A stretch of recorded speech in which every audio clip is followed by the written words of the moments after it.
The dark night of the soul and getting to know yourself better.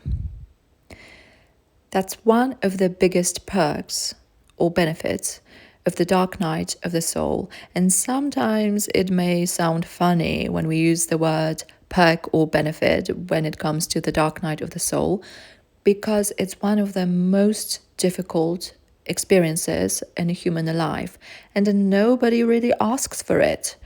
At least I don't know anyone like that. I don't know, maybe there are some people who have this vision, dream, or fantasy of becoming a mystic. So maybe they would like to experience the dark night of the soul. But other than that, I don't think that anyone would like that. So it's not on our wish list, it's not on our vision boards, manifestation list, or whatever. It's just, it's a difficult experience. But when it does come, when it does arrive at our doorstep, basically, from my experience, we have no other choice but to embrace it. And on the one hand, you will probably feel many different emotions that you haven't felt before, or maybe not to this extent. But on the other hand, you can use it. You can use it to get to know yourself better. And in this sense, the dark night of the soul is a window of opportunity. And why is it so? Very often, when we're going through the dark night of the soul or a fundamental existential crisis, life stops us in our tracks. So, for example, you may lose your job and then you start doing your job hunt and you can't find a job for a very long time. So basically, this gives you more time to explore your inner world. Maybe it's time to sit down, not necessarily literally, because you can also go out for a walk or do some other activities that will put you in this state of inner exploration.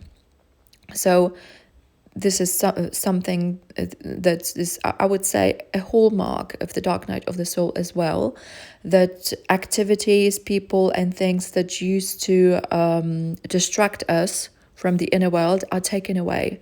And basically, at some point, you're like, there is no other way. The only way out is through, as Eckhart Tolle used to say.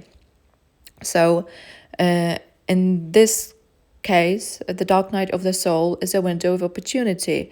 And it doesn't always feel good, like it's not like a corporate spreadsheet. So, okay, and now I'm going through the dark night of the soul. So let me turn this into a project. These are my KPIs, OKRs. So day one, I'm going to explore the area of relationships. So number one, relationships. Number two, romantic love. Number three, jobs. Number four, my hobbies. So basically, this is not how it works, at least not from my experience, and it's far from an Excel spreadsheet in a corporate environment. So you may feel tempted for a while to go about it as an earthly project, so to speak, but I would say that the dark night of the soul is like guided, or it operates on some sort of divine laws, if you will, and then they don't necessarily operate the way the earthly laws work, so to speak. I hope it makes sense.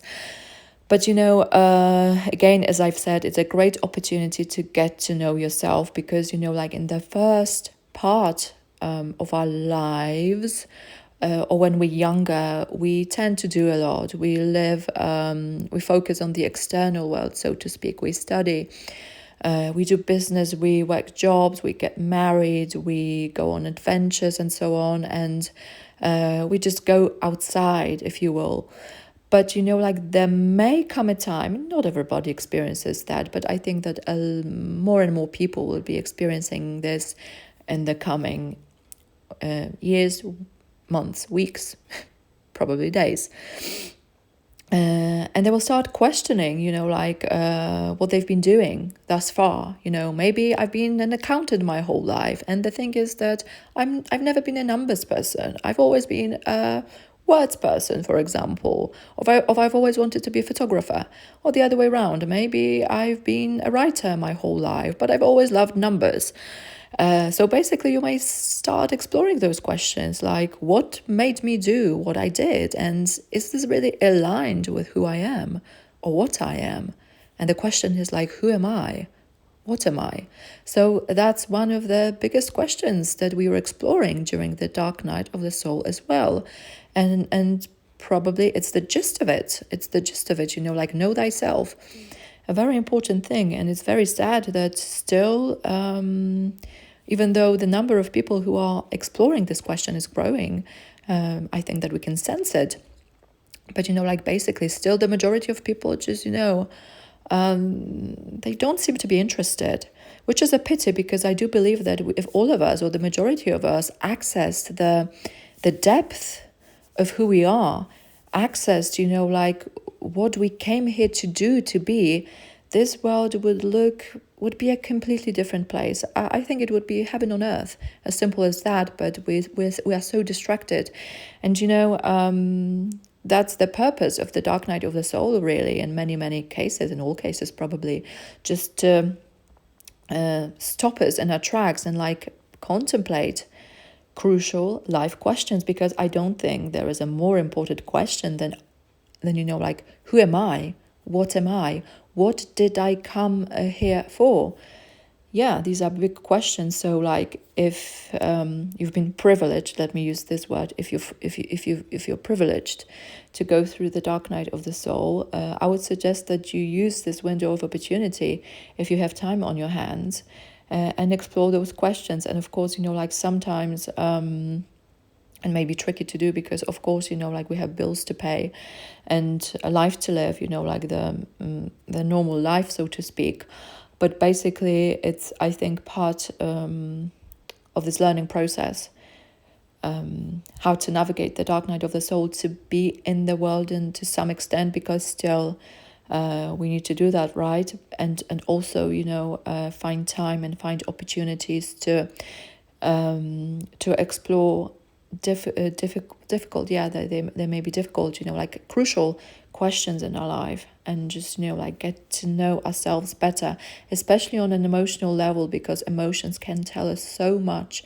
The way you feel about things, emotions and feelings, what is really, really mine, what's in the depth, in the deepest corners of my being. And this will help you answer the question whether you've been living your life, or maybe you have. Maybe you've always done the thing that felt right. But basically, it's time to move on, and the shift may be bigger than up to this point, because sometimes we need to do a bigger shift, which is maybe nothing like what we did in the past. And I don't think it's easy. Well, I'm sure it's not easy if it's a big shift, and we like to be stuck in our old ways.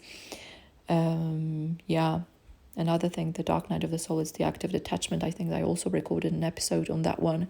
So but I do believe, and I do feel that every dark night of the soul can turn from a curse, if you see it that way, into a blessing. So I wish you all the best, and I hope that you will use this window of opportunity to get to know yourself better, to know thyself by, being silent, really, also journaling, and just, exploring your inner world, because,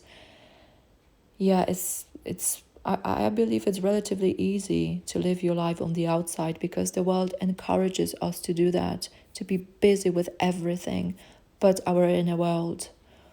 And, just stopping for a minute or a longer minute.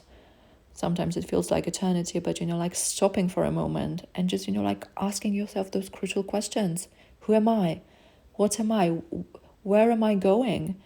Am I doing what I was supposed to do? What I've always wanted to do? And what is it? Do I know what it is? Because it may require some digging. And again, we have this window of opportunity to do some digging. And even though the life outside may be difficult, and we still have our responsibilities and so on, again, I really encourage you to try to contemplate this question, to contemplate, not even try to contemplate those questions, and use that window of opportunity however and whenever you can. So this is it. Thank you very much for listening, and until next time.